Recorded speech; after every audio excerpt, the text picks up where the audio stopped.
actually worked at 7 or 8 different companies throughout my tenure in corporate America. It was actually a constant struggle for me to fit in. I didn't feel like I had an authentic voice, and that's why I said I'm going to make an investment in myself, and that's really what OMFLO is. This is an investment in me, and that's why I've given all of my savings and pulled all of my 401k out to this vision that I have with being able to inspire more mindfulness in the world.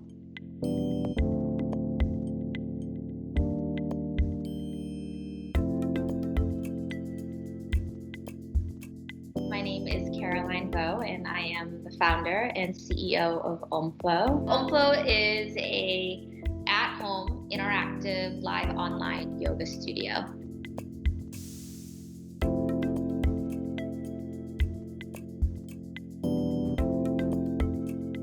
I come from Vietnamese immigrant parents.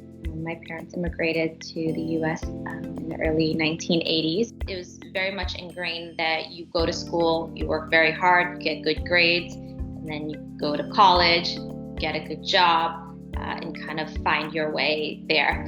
Really, much of my life has been focused on academics and working very hard to secure a good job. But life happens.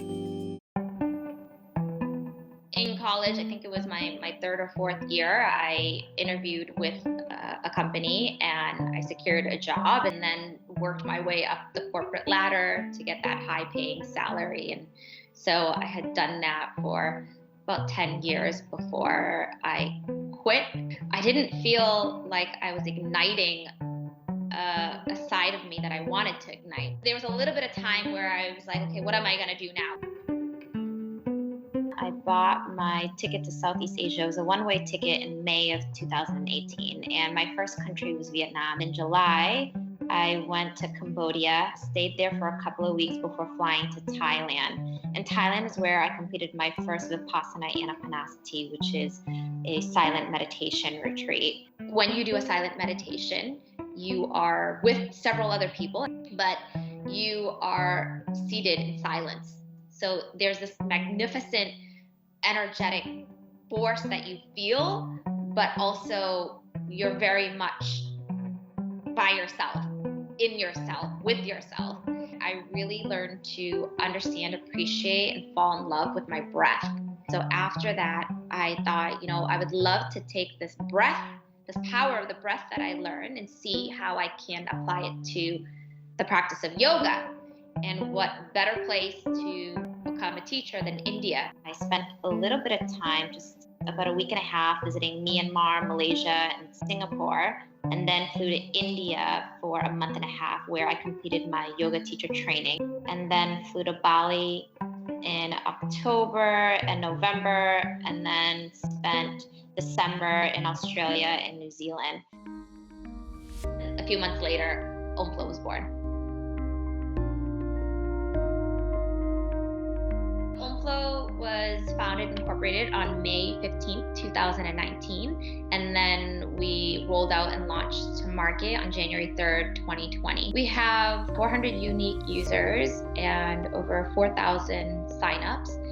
To date, OMFLO has been self-funded 100%. Approximately $100,000 is what I've invested to date. $20,000 was from my own savings. $40,000 was pulled from my 401k. $15,000 was from family and friends, and the remaining, I would say $25,000 is from my credit cards. The whole idea with OMFLO when I started it was, let me create a 24/7 model where people, students from all over the world can access the practice of mindfulness and do it at an affordable cost. Because when I first started, I did think about, the big names of Peloton and Tonal and, artificial intelligence, and how can I make this really fancy and big if I wanted to.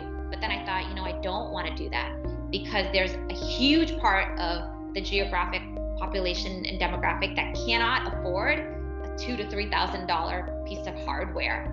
And for me, I didn't want to impose that on my customers. I wanted instead to offer them a solution where they could still have high quality yoga practices at their convenience, on their schedule, at their affordable budget.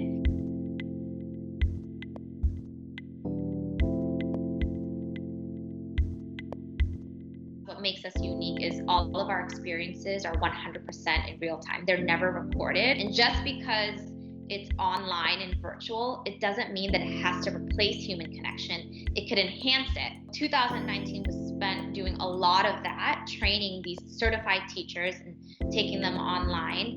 And so then that took a whole bunch of time, energy, effort, and money.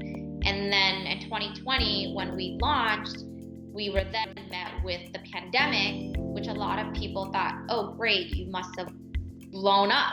But being a very small business, you don't have the resources and capital to share who you are and market yourself. And so at that point, when COVID hit, now everybody was hitting and flooding the market. And so it became an oversaturated market of what online yoga was, rather than what online yoga can be. Now our main focus is growing, raising awareness of who we are and increasing our communities. Definitely by 10 years, I would love to be able to offer it in different languages. So not just English, but in Spanish, Italian, Chinese, and have Omflo be amassed all over the world. That would really be incredible if Omflo was a household name. If you are looking to start a business, take the time to understand why you're doing it. When you are doing this, you are going to feel like the whole world can sometimes be against you, and you have to be able to rise above it and just have that dedication and that drive to staying true to your path.